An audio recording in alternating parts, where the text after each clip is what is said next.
And so I retrained actually through one of the top health and performance institutes in California, founded by Paul Chek, incredible guy, absolute genius. And so I retrained under them for 3 years, ended up getting a master's degree in holistic nutrition.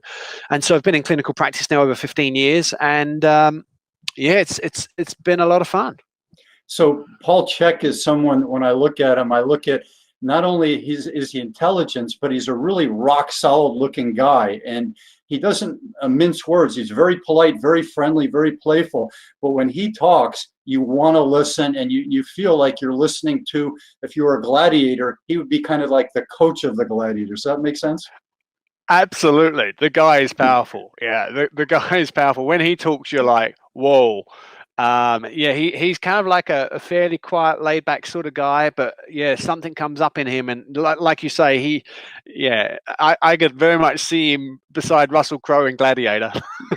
Exactly, and if they have one for people he's probably in his 60s, correct? Yeah, I think he's maybe late 50s. Late 50s, okay. Yeah, but he's still just absolutely stacked, eh? Yeah, he's tough. I don't want any part of him on the jiu-jitsu mat. I'm up to like 175 today. I'm really happy because keeping weight on is not easy for me. So my little story is that I grew up with people who were bigger frame people like yourself that could put on tissue very easily. Who's our top English golfer from the 1990s?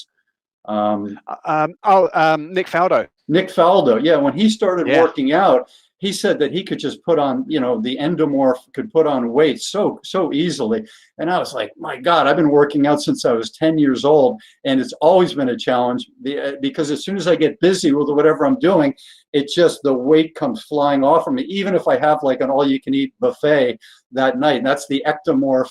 It could be a blessing and a curse because I do fit on airline seats fairly easily. Yeah, it is. That's the challenge of individual metabolism, isn't it?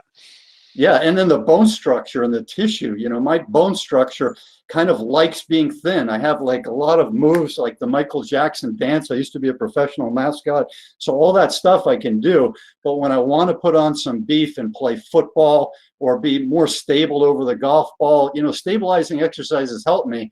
But when I play golf with people who are 250 and just have huge joints and huge muscles, it looks like all they have to do is take what I would consider a pitch swing, and they can hit it 280 yards, where I have to do everything perfectly with the 3/4 or a full swing to hit it that far. And I for a skinny guy, I was known as a long hitter back when, in the 80s when I played with the old clubs, I could hit it 300, and people are like, well, how can you do that?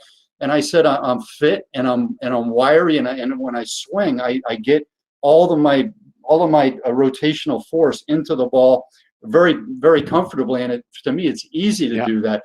But now at age 57, that's no longer part of the game. I have to do things, I'm really not a golfer anymore. I'm an athlete and a fitness guy who does golf occasionally. It's different than being a golfer like I was in the 70s and the 80s.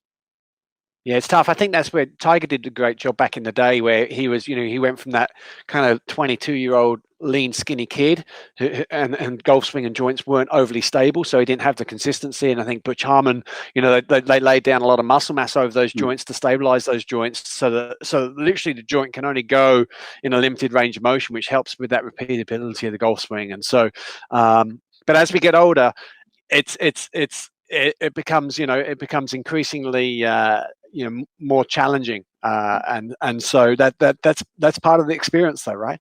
Yeah, that's the experience of life, adapting, and that's what Bruce Lee said years ago. He said, "You folks know the secret of life and the secret of martial arts is the same thing." And the students would come back. Is it kicking, Bruce? Is it punching? Is it being able to defend? Is it dodging blows? And he said, keep trying. And then finally somebody said adaptability. And he says, that's the secret of life and of martial arts.